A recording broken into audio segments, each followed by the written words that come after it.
नमस्कार, सुप्रभात। आप देख रहे हैं खबर एचपी और समय हो चला है हिमाचल की 25 बड़ी खबरों को जानने का। तो आइए एक नजर डालते हैं 25 बड़ी खबरों पर फटाफट अंदाज में। इससे पहले यदि आप वीडियो को लाइक नहीं किए तो लाइक कर दीजिए और चैनल को सब्सक्राइब कर लीजिए।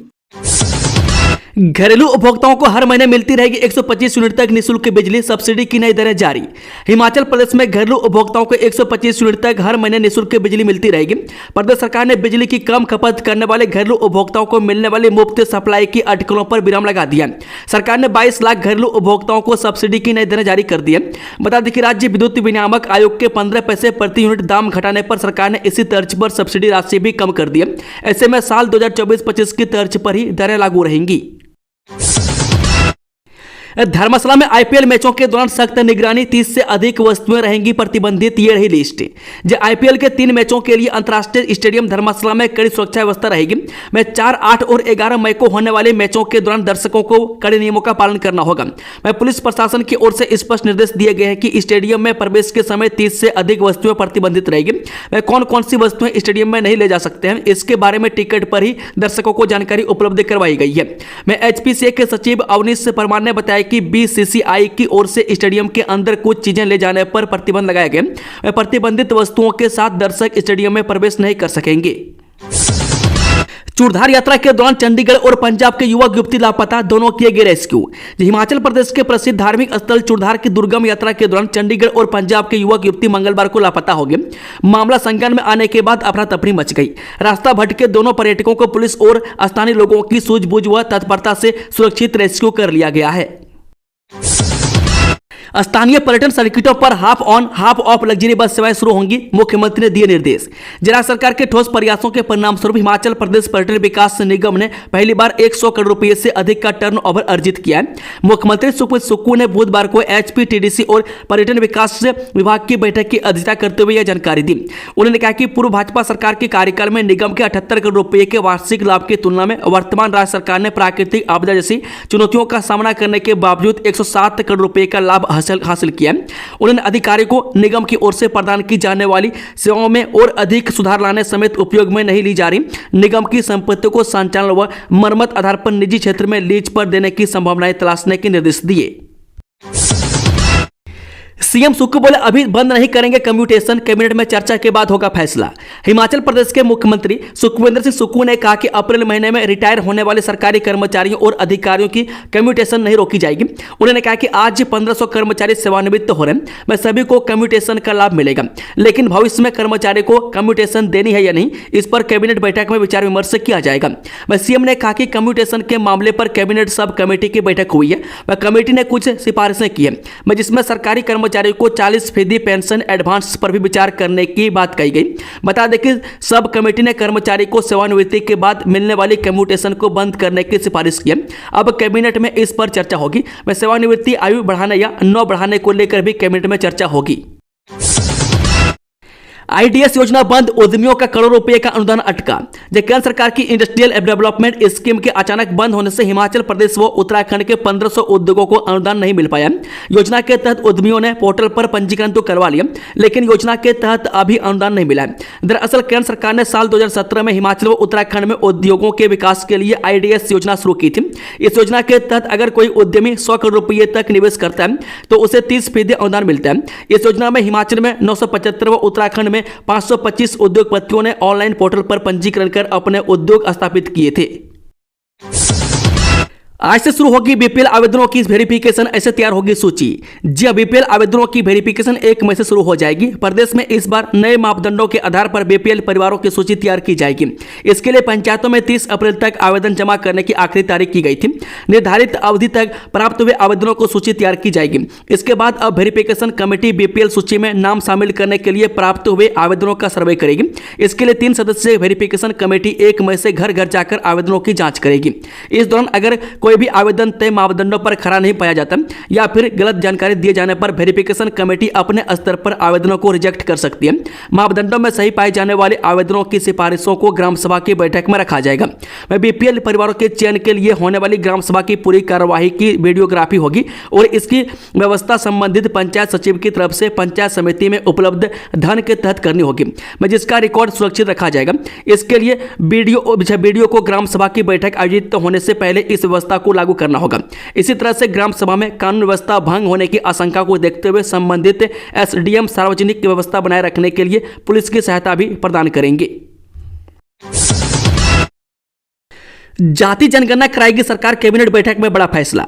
जब बिहार विधानसभा चुनावों के पहले सरकार ने राजनीतिक के महत्व का एक बड़ा कदम उठाते हुए देश में आम जनगणना में जातियों की गणना कराने का फैसला किया। प्रधानमंत्री मोदी की अध्यक्षता में बुधवार को यहां हुई केंद्रीय मंत्रिमंडल की राजनीतिक मामलों की समिति की बैठक में यह फैसला किया गया। रेल सूचना प्रसारण मंत्री अश्विनी वैष्णव ने यहां एक संवाददाता सम्मेलन में कैबिनेट के फैसलों की जानकारी दी। उन्होंने कहा, राजनीतिक मामलों की मंत्रिमंडलीय समिति ने आज फैसला किया है कि जाति गणना को आगामी जनगणना में शामिल किया जाना चाहिए। देश में आज से होने जा रहे हैं ये बड़े बदलाव, आम जनता पर क्या होगा असर, जानिए पूरी जानकारी। 2025 के 5वें महीने की शुरुआत आज होने जा रही है। हालांकि इस शुरुआत के साथ ही आम आदमी के जिंदगी में आज कई बदलाव होने जा रहे हैं। मैं इनमें से कुछ बदलाव ऐसे हैं जो सीधा आपकी जेब पर असर डालने वाले हैं। मैं कुछ बदलाव ऐसे हैं जो आपकी लाइफ को थोड़ा और आसान कर सकते हैं। मैं सबसे पहले बात पैसों की करते हैं। बता दें कि आज के दौर में कोई भी बैंक नहीं जाना चाहता। हर शख्स जब उसे कैश की जरूरत होती है तो एटीएम से ही पैसे निकालता है, लेकिन अब एटीएम से पैसे निकालना महंगा होने वाला है। मैं आपको बता दें कि 1 मई 2025 से यानी कि आज से फ्री लिमिट के बाद कैश निकालना महंगा होने वाला है। स्टडी लीव पर न काटी जाए सैलरी, कॉलेजों से आईएएस एसोसिएट असिस्टेंट प्रोफेसर की अपील। जो कॉलेजों में नई शिक्षा नीति लागू करने से पहले कई चुनौतियां, यह बात हिमाचल प्रदेश राजकीय महाविद्यालय प्राध्यापक संघ के जनरल हाउस में उठी। मंगलवार को कोटसरा कॉलेज में सभी जिलों के कॉलेजों से आए एसोसिएट और असिस्टेंट प्रोफेसर ने बैठक की। इस दौरान अध्यक्ष डॉक्टर बनिता सकलानी ने कहा कि 2009 में जो कर्मचारी कॉलेज कैडर में आया उसे आज तक एक भी इंक्रीमेंट नहीं मिला। मैं प्रमोशन के मामले लंबित पड़े हैं। नए सर्विस रूल्स को सरकार लागू कर रही है, जिसमें कर्मचारी के अधिकारों को लगभग खत्म कर दिया गया है। 2023 में यह कार्यकारिणी बनी है और तब से लेकर अब तक सरकार के प्रतिनिधियों को 40 से अधिक बार ज्ञापन दिए जा चुके हैं। हिमाचल की शिक्षा नीति में बदलाव, को एजुकेशन को बढ़ावा देगी सरकार, कोएड में मर्ज होंगे सभी सरकारी विद्यालय। शिक्षा में गुणात्मक सुधार की दिशा में आगे बढ़ रही हिमाचल सरकार अब छात्र व छात्राओं स्कूलों को मर्ज कर शिक्षा वाला बनाया जाएगा। मई महीने से इसकी शुरुआत होगी। शिक्षा विभाग इस प्रक्रिया को 2 चरणों में पूरा करेगा। बता दें कि पहले चरण में कक्षा 11वीं व 12वीं का समायोजन कर शिक्षा वाला बनाया जाएगा, यानी यदि किसी एक ही स्थान पर अलग अलग स्कूल है उसे भी मर्ज कर दिया जाएगा। शिक्षा मंत्री रोहित ठाकुर के विधानसभा क्षेत्र में अलग अलग स्कूल है उसे भी मर्ज किया जाएगा। हिमाचल के इस जिले में सिरे चढ़ रहा प्रोजेक्ट हाथी, अर्ली वार्निंग सिस्टम से रखी जा रही नजर। जिला सिरमौर के पांवटा साहिब उपमंडल में 2024 से प्रोजेक्ट हाथी के कार्यान्वयन से मानव हाथी संघर्ष में कमी आई है। प्रोजेक्ट हाथी के तहत कई उपकरण स्थापित किए जा चुके हैं, जिससे रियासी क्षेत्रों में हाथी की चहलकदमी में कमी हुई है। इसी के साथ साथ वन विभाग की एंटी डिप्रेडेशन स्क्वाड की गश्त भी युद्ध स्तर पर जारी है। दरअसल एंटी डिप्रेडेशन एक तरफ रणनीति है, जिसका उपयोग जंगली जानवरों द्वारा पशुधन या फसलों को होने वाले नुकसान को रोकने के लिए किया जाता है। में एंटी डिप्रेडेशन स्क्वाड स्थानीय समुदाय या वन्यजीव प्रबंधन अधिकारियों द्वारा गठित एक टीम है जो जंगली जानवरों से होने वाले नुकसान को रोकने या कम करने के लिए काम करती है। शिमला से धर्मशाला शिफ्ट होगा एचपीटीडीसी का मुख्यालय, प्रक्रिया शुरू, बैठक में फैसला, जाने पूरी जानकारी। हिमाचल प्रदेश पर्यटन विकास निगम का मुख्यालय शिमला से धर्मशाला शिफ्ट होगा।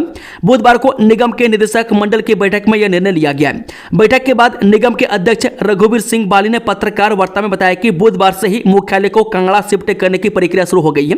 वह शिमला में जोनल कार्यालय रहेगा। बाली ने कहा कि 1972 से एचपीटीडीसी का मुख्यालय शिमला में एक किराए के भवन में चल रहा था। मैं इसको खाली करने के नोटिस आ रहे थे। मुख्यमंत्री सुखविंदर सुक्खू के साथ इस पर चर्चा हुई, जिसके बाद इसे मंजूरी दी गई। राष्ट्रपति द्रौपदी मुर्मू का शिमला का दौरा स्थगित, बंद की गई तैयारियां, जाने वजह। जब पहलगाम आतंकी हमले के बाद भारत और पाकिस्तान में बढ़ते तनाव के बीच राष्ट्रपति द्रौपदी मुर्मू का हिमाचल का दौरा स्थगित हो गया। बुधवार को इस संबंध में राष्ट्रपति भवन की ओर से हिमाचल सरकार के सामान्य प्रशासन विभाग और राजभवन को सूचित किया गया। राष्ट्रपति द्रौपदी मुर्मू 5 से 9 मई के बीच शिमला आने का कार्यक्रम था। उन्होंने शिमला के छराबड़ा स्थित राष्ट्रपति निवास रिट्रीट में रुकना था। मैं शिमला दौरे के दौरान उन्होंने IIT मंडी, आर ट्रैक और राजभवन भी जाना था।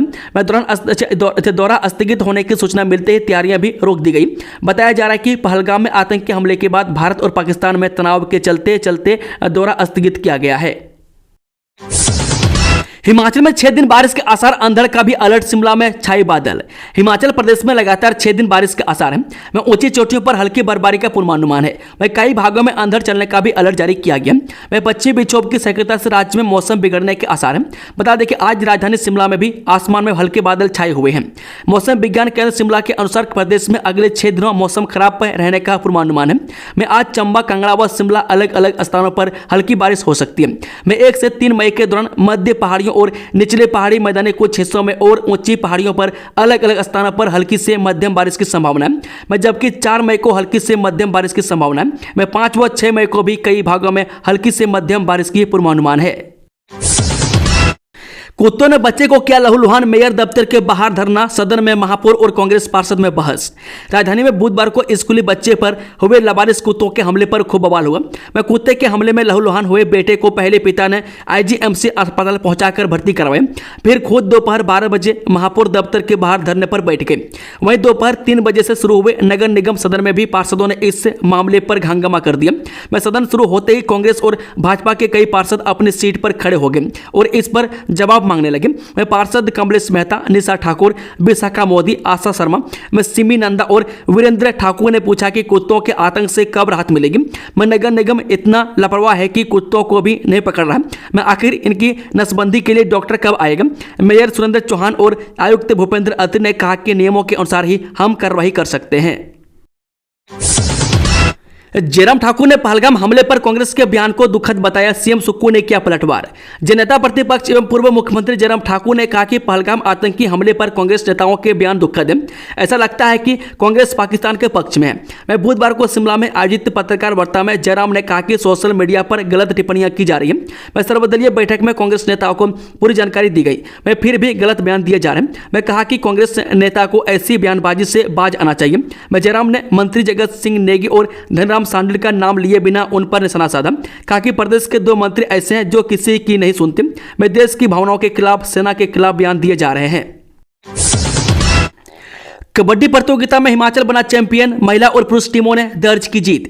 Himachal Pradesh electricity sports control board की ओर से आयोजित कबड्डी प्रतियोगिता के दोनों वर्गों में हिमाचल चैंपियन बना। मंगलवार को अंतिम दिन पुरुष वर्ग में हिमाचल विद्युत बोर्ड ने महाराष्ट्र विस्कॉम को 33-16 से हराकर खिताब अपने नाम किया। वह तीसरे स्थान पर हरियाणा पावर कॉर्पोरेशन रहा। वहीं महिला वर्ग में भी हिमाचल ने महाराष्ट्र विस्कॉम को 30-17 से हराकर जीत हासिल की। मुकाबले में हिमाचल की टीम से साक्षी और प्रफुल्ला ने भी बेहतरीन खेल प्रदर्शन किया। वहीं महिला वर्ग में महाराष्ट्र ट्रांसमिशन तीसरे स्थान पर रहा। महिला वर्ग में बेस्ट डिफेंडर बिजली बोर्ड की साक्षी, वेस्ट रेडर महाराष्ट्र की आसमनी सिवार और बेस्ट ऑलराउंडर बोर्ड की साक्षी रही। मैं इसी तरह पुरुष वर्ग में बेस्ट डिफेंडर बिजली बोर्ड के मुनीश नेगी, बेस्ट रेडर महाराष्ट्र के सतनाम और ऑलराउंडर महाराष्ट्र के अजय सिंधे रहे।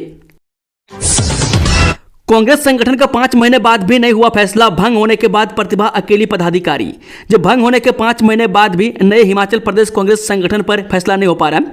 वर्तमान में हिमाचल प्रदेश कांग्रेस कमेटी में प्रतिभा सिंह अकेली पदाधिकारी है। इस बारे में तस्वीर साफ नहीं है कि संगठन की गतिविधियों के लिए पार्टी अध्यक्ष किसकी आधिकारिक ड्यूटी तय करें और किसके संगठन की गतिविधियों को आगे बढ़ाने की जिम्मेदारी है। मैं मुख्यमंत्री सुखविंदर सिंह सुक्खू, पार्टी अध्यक्ष प्रतिभा सिंह और अन्य प्रादेशिक नेताओं से मंत्रणा करने के बावजूद आलाकमान नई कार्यकारिणी पर कोई फैसला नहीं ले सका है। मैं पिछले वर्ष राज्यसभा सदस्य के शिमला में हुए चुनाव के दौरान कांग्रेस के 6 विधायक भाजपा के साथ हो लिए थे। वहीं प्रदेश में कांग्रेस का एक प्रभावशाली गुट छितरा गया। मैं सुधीर शर्मा, राजेंद्र राणा, इंद्रदत्त लखनपाल जैसे इस गुट के प्रतिबद्ध नेताओं ने कांग्रेस को छोड़कर भाजपा का दामन थामा। विमल नेगी मामला, पुलिस ने 2 एसडीओ से की लंबी पूछताछ, मोबाइल फोन लिए कब्जे में। चीफ इंजीनियर विमल नेगी की मौत के मामले में पुलिस की तफ्तीश जारी है। पुलिस ने मामले में 2 एसडीओ स्तर के अधिकारियों से लंबी पूछताछ की है। इसके बाद दोनों अधिकारियों के मोबाइल फोन कब्जे में लिए गए। पुलिस को उम्मीद है कि मोबाइल की जांच में मामले को लेकर उसके हाथ कई महत्वपूर्ण साक्ष्य हाथ लग सकते हैं। दोनों ही अधिकारी पेखुबेला प्रोजेक्ट में भी काम कर चुके हैं और कुछ समय पहले ही उन्हें दूसरी जगहों पर स्थानांतरित किया गया। लापता होने के बाद विमल नेगी का शव बिलासपुर के साहतलाई क्षेत्र में गोविंद सागर झील से बरामद किया गया था। उनके परिजनों ने कॉर्पोरेशन के उच्च अधिकारियों पर उन्हें प्रताड़ित करने और दुर्व्यवहार करने के आरोप लगाए थे। इसके बाद न्यू शिमला पुलिस स्टेशन में केस दर्ज करके मामले की जांच शुरू की गई है। मामले की संवेदनशीलता को देखते हुए इसकी जांच के लिए विशेष जांच दल का गठन किया गया है। चिट्टे पर चोट, 1 साल में 15 नशा तस्करों की 5 करोड़ की संपत्ति जब्त, 133 से ज्यादा आरोपी गिरफ्तार। नशे के खिलाफ सोलन पुलिस अब तक 15 तस्करों की 5 करोड़ से ज्यादा की संपत्तियां जब्त कर चुकी है। इसके अलावा पुलिस ने नशे सप्लाई करने वाले बाहरी राज्यों के 133 से ज्यादा आरोपियों को गिरफ्तार कर लिया है। इससे 127 चिट्टे के बड़े सप्लायर हैं। इन्हें पुलिस ने दिल्ली, पंजाब, हरियाणा, चंडीगढ़, उत्तर प्रदेश, असम, महाराष्ट्र समेत अन्य राज्यों से गिरफ्तार किया है। इसमें 9 नाइजीरियन भी हैं। इनको दिल्ली से गिरफ्तार किया गया था। वहीं पुलिस ने ड्रग कॉस्मेटिक एक्ट के तहत जुलाई 2023 से लेकर अभी तक 21 मामलों में 18,636 नशीली दवाइयां बरामद की है। शिमला से धर्मशाला जाएगा वाइल्ड लाइफ विंग, कैबिनेट में हो सकता है फैसला। वन विभाग के वाइल्ड लाइफ विंग दफ्तर को शिमला से धर्मशाला के लिए बदला जा सकता है। प्रदेश सरकार इस तरह का महत्वपूर्ण फैसला आने वाली कैबिनेट बैठक में ले सकती है। सूत्रों के अनुसार इस तरह का प्रस्ताव तैयार है और मंत्रिमंडल की मंजूरी के लिए इसे भेजा जाएगा। वन विभाग के वन्य प्राणी प्रभाग का काम अब कांगड़ा जिला में काफी ज्यादा बढ़ जाएगा। सरकार बागलामुखी में एक अंतर्राष्ट्रीय स्तर के जू का निर्माण करवा रही है और उसके लिए महत्वपूर्ण होगा कि धर्मशाला से ही वन्य प्राणी प्रभाग चले। मुख्य में अंतर्राष्ट्रीय स्तर के जू के लिए जरूरी है कि उसके कामकाज पर पूरी नजर रखी जाए और उसकी जरूरतों को समय रहते वहां पर पूरा किया जा सके। ऐसे में 5 मई को होने वाली कैबिनेट बैठक में इसका प्रस्ताव जा सकता है। सूत्र बताते हैं कि इस मामले को लेकर मुख्यमंत्री के अधिकारियों के साथ चर्चा हो चुकी है और उनको सरकार की तरफ से कुछ निर्देश इस संबंध में दिए गए थे। सरकार चाहती है कि कांगड़ा जिला में पोंग डैम की गतिविधियों को भी बढ़ाया जाए। 10 मई को सजेगी राष्ट्रीय लोक अदालत, आपसी समझौते के आधार पर सुलझाए जाएंगे लंबित मामले। हिमाचल प्रदेश में 10 मई 2025 को राष्ट्रीय लोक अदालत का आयोजन किया जाएगा। इस लोक अदालत में विभिन्न प्रकार के मामलों का निपटारा आपसी समझौते के आधार पर किया जाएगा। सुनवाई में आपराधिक, कॉम्पेडेबल अपराध, चेक बाउंस मामले, मोटर व्हीकल चालान, धन वसूली, सड़क दुर्घटना क्लेम, श्रम विवाद, बिजली और पानी के बिल, वैवाहिक विवाद, भूमि अधिग्रहण, वेतन भत्तों और सेवानिवृत्ति से संबंधित मामलों का निपटारा शामिल होगा। लोक अदालत का उद्देश्य न्यायिक प्रक्रिया को सरल और त्वरित बनाना है, जिससे समय और धन दोनों की बचत होती है। इसके अलावा लोक अदालत में न्यायालय शुल्क नहीं लिया जाता और पुराने मुकदमों का शुल्क भी वापस कर दिया जाता है। साथ ही इसमें किसी भी पक्ष को सजा नहीं होती है। जो लोग अपने मामलों का निपटारा लोक अदालत के माध्यम से करवाना चाहते हैं वे 10 मई से पहले प्रदेश के सभी न्यायालयों में सादे कागज पर आवेदन कर सकते हैं। ऊन का समर्थन मूल्य बढ़ाने की करेंगे पैरवी, वूल फेडरेशन के अध्यक्ष बोले बाजार में आएंगे ऊना के उत्पाद।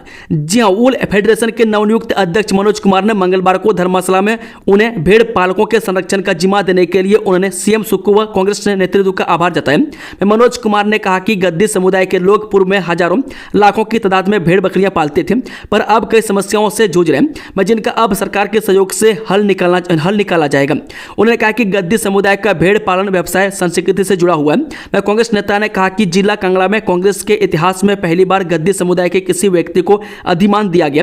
उन्होंने कहा कि वह जल्द ही भेड़ पालकों की समस्याओं को जानकर उनका समाधान करेंगे। इसके लिए पूरी रिपोर्ट तैयार की जाएगी। उन्होंने आह्वान किया है कि भेड़ पालक व्यवसाय को न छोड़ें, उनके कारोबार को बढ़ाया जाएगा। सेना के स्टोर में लगी आग, 50 लाख रुपए की संपत्ति जलने से बचाई। राजधानी के समर हिल स्थित एमआई रूम के पास सेना की डिस्पेंसरी के स्टोर में अचानक आग लगने से यहां अफरा तफरी मच गई। गनीमत रहे कि सूचना मिलते ही यहां दमकल केंद्र बालूगंज की टीम तुरंत मौके पर पहुंची। जबकि माल रोड पर भी दमकल वाहन और आर ट्रैक का अपना अग्निशमन वाहन मौके पर पहुंचा और आग पर तुरंत काबू पा लिया गया। आग से 15,000 रुपये का नुकसान हुआ है, जबकि 50 लाख रुपए की संपत्ति को जलने से बचा लिया गया। आग लगने का कारण अज्ञात है। बताया जाता है कि सीलिंग ने आग पकड़ ली थी। अप्रैल में सेवानिवृत्त 1500 अधिकारी कर्मचारी अग्रिम पेंशन लेने के हकदार, सीएम सुक्कू। राज्य सरकार ने बुधवार 30 अप्रैल को विभिन्न सरकारी विभागों से सेवानिवृत्त हुए करीब 1500 अधिकारी व कर्मचारियों को अग्रिम पेंशन यानी कि पेंशन कम्यूटेशन का लाभ देने का निर्णय लिया।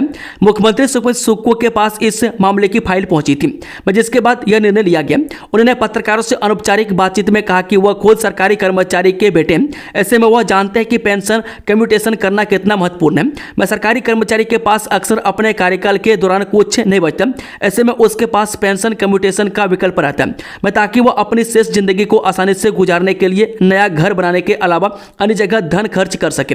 इस दौरान कर्मचारी को 40% पेंशन एडवांस दी जाती है। उन्होंने कहा कि भविष्य में पेंशन कम्यूटेशन का निर्णय मंत्रिमंडल की बैठक में लिया जाएगा। ड्राइंग मास्टरों को नियुक्ति पत्र देने पर 6 मई तक रोक। जब ड्राइंग मास्टरों को नियुक्ति पत्र देने पर 6 मई तक रोक रहेगी। प्रदेश सरकार ने हाईकोर्ट को बताते हुए मामले पर सुनवाई की अगली तारीख तक चयनित ड्राइंग मास्टर को नियुक्ति पत्र न देने की बात कही। इससे पहले सरकार ने पोस्ट कोड 980 ड्राइंग मास्टर के लिए हिमाचल प्रदेश राज्य चयन आयोग हमीरपुर द्वारा घोषित परिणामों सिफारिशों के आधार पर कोई आगामी कार्रवाई नहीं करने को कहा था। यह वक्तव्य हिमाचल प्रदेश सरकार की ओर से महाधिवक्ता द्वारा हाईकोर्ट को दिया गया। सरकार ने कहा कि मामले की अगली सुनवाई तक चयनित ड्राइंग मास्टरों को कोई नियुक्ति पत्र जारी नहीं किए जाएंगे।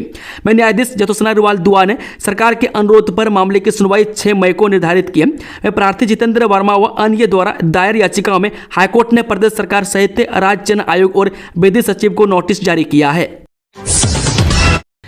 कर्मचारियों के बीच कोई भेदभाव नहीं किया जा सकता, हाईकोर्ट। जब प्रदेश हाईकोर्ट ने महत्वपूर्ण व्यवस्था देते हुए कहा कि नियुक्ति की तारीखों के आधार पर समान स्थिति वाले कर्मचारियों के बीच कोई भेदभाव नहीं किया जा सकता। न्यायाधीश ज्योत्सना रुवाल दुआ ने प्रदेश सरकार द्वारा नियुक्ति के आधार पर समान स्थिति वाले कर्मचारियों को संशोधित वेतनमान का लाभ न देने को भेदभावपूर्ण ठहराया।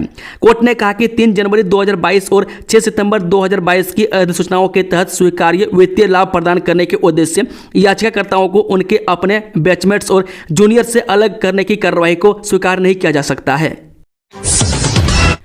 डलहौजी में पानी की किल्लत शुरू, लोगों को अभी से सताने लगा डर। जहां अभी गर्मी के मौसम की शुरुआती हुई है और अभी से प्रसिद्ध पर्यटन नगरी डलहौजी पानी की कमी महसूस होने लगा है। मैं इसका एक मुख्य कारण यह भी माना जा रहा है कि इस बार जिला चंबा के पर्वतीय क्षेत्रों सहित डलहौजी और इसके आसपास की पहाड़ियों पर भी बहुत कम बारिश हुई, जिस कारण पानी के स्रोत अभी से हाँफने लगे हैं। मैं डलहौजी पानी की समस्या से इस कदर जूझ रहा है कि इस समस्या का असर पर्यटन व्यवसाय के साथ साथ स्थानीय रिहायशी लोगों को भी भुगतना पड़ रहा है। मैं लोगों को अभी से यह डर सताना शुरू हो गया है कि आगे जैसे जैसे गर्मी का प्रकोप बढ़ेगा तो यह समस्या और अधिक गहराती जाएगी, मैं जिससे लोगों को पेयजल किस तरह उपलब्ध हो पाएगा, यह बहुत ही बड़ी और गंभीर समस्या है। डिपो संचालकों को मिलेगी नई इंटरनेट सिम, उपभोक्ता को मिलेगा राशन। जी हां, खाद्य नागरिक आपूर्ति विभाग जल्द ही प्रदेश के डिपो संचालकों को नई इंटरनेट सिम मुहैया करवाएगा। इसके लिए विभाग ने प्रक्रिया शुरू कर दी है और वहीं जिला स्तर पर डिपो संचालकों को नई सिम भी मुहैया करवाई जाएगी, जिसमें इंटरनेट स्पीड भी पहले से अधिक होगी। जिन स्थानों पर इंटरनेट स्पीड कम रहती है वहां वाईफाई सुविधा भी मुहैया करवाने का प्रयास विभाग करेगा। इसके लिए विभाग संबंधित कंपनियों से भी बैठक कर रहा है। इसके अतिरिक्त डिपो संचालकों को भी बैठक के लिए बुलाएगा, जिसमें डिपो संचालकों की अन्य समस्याओं को भी जाना जाएगा। प्रदेश डिपो संचालक समिति 1 मई से डिपो में अपने मोबाइल इंटरनेट से पीओएस मशीनों न चलाने का निर्णय लिया। वहीं जब मशीनें नहीं चलेंगी तो राशन आवंटित न करने की भी चेतावनी विभाग को जारी की है। विभाग अब नई सिम व वाईफाई सुविधा देने की तैयारी कर रहा है, जिससे डिपो संचालकों को आंदोलन पर जाने की जरूरत नहीं पड़ेगी और डिपोओं में उपभोक्ताओं को समय पर राशन उपलब्ध होगा।